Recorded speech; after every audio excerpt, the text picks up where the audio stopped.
यमुनानगर में सीता अपने बेटे कुशल के साथ रहती थी। बेटे कुशल के बड़े हो जाने पर वो उसकी शादी पास ही के गांव की एक लड़की खुशी से करवा देती है। बहू, तू जैसी खूबसूरत बहू तो इस पूरी सोसाइटी में किसी की नहीं। बस अब तू इस घर की सारी जिम्मेदारी उठा ले तो मेरी चिंता खत्म। ये ले इस घर की चाबी, अब से ये तेरे हवाले। माँ जी, आप चिंता मत कीजिए, मैं इस घर का पूरा ध्यान रखूंगी। देखिएगा, आपको शिकायत करने का भी कोई मौका नहीं मिलेगा। मैं आपके लिए गाजर का हलवा बनाकर लाती हूँ। शादी के कुछ ही दिन बाद खुशी के तेवर बदलने लगते हैं। माँ जी, मैं आपसे कह देती हूँ, मैं इस घर की बहू हूँ, कोई नौकरानी नहीं जो हर समय आपकी बात मानूं। बहू, मैं तो बस ये कह रही थी कि तू हर समय फोन पर ये किससे बात करती रहती है। हर समय तेरा फोन बिजी आता है। ये बात कुशल को पसंद नहीं बेटा। हाँ, मेरी तो हर बात सबको बुरी ही लगती है। असल में शादी से पहले उसका एक प्रेमी होता है, गोविंद। वो उससे आज भी छुप छुप कर मिलती है।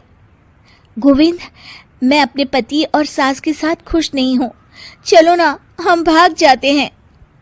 तुम एक काम करो, घर से सारा कीमती सामान ले आओ, उसके बाद मौका देखकर हम भाग जाएंगे।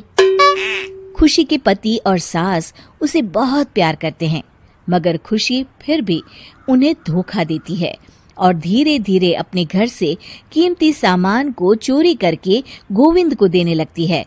उसकी सास को घर से सामान चोरी होने का संदेह होने लगता है। बेटा, समझ नहीं आ रहा, ये घर से धीरे धीरे सामान कैसे गायब हो रहा है। कौन सा सामान माँ? अरे वो चांदी के बर्तन जो मैंने बनवाए थे वो दिख नहीं रहे। यहीं कहीं होंगे माँ, आपकी बहू ढूंढ देगी। कितने बेवकूफ हैं ये माँ बेटे, इनका सारा सामान मैं गायब कर दूंगी और इनको पता भी नहीं चलने दूंगी। तरह से धीरे धीरे खुशी घर का सारा कीमती सामान चोरी करके गोविंद के पास रखवा देती है और कुछ महीनों बाद उनके पास बहुत कीमती सामान इकट्ठा हो जाता है और दोनों भागने की योजना बनाते हैं। खुशी, आज रात को आधी रात होते ही तुम अपने घर से भाग कर आ जाना। मैं गांव के पुराने बस स्टैंड पर तुम्हारा इंतजार करूंगा।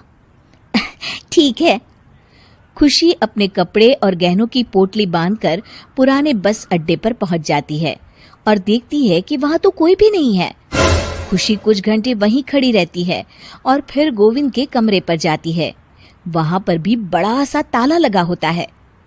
हे भगवान, कहीं गोविंद मुझे धोखा देकर भाग तो नहीं गया? अब मैं क्या करूंगी? खुशी फूट फूट के रो रही होती है। तभी पीछे से उसका पति सारे गहनों की पोटली लेकर आ जाता है।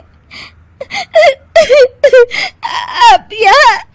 हाँ, मैंने गोविंद को गांव छोड़ने से पहले पकड़ लिया था और ये सारे गहने भी उससे ले लिए।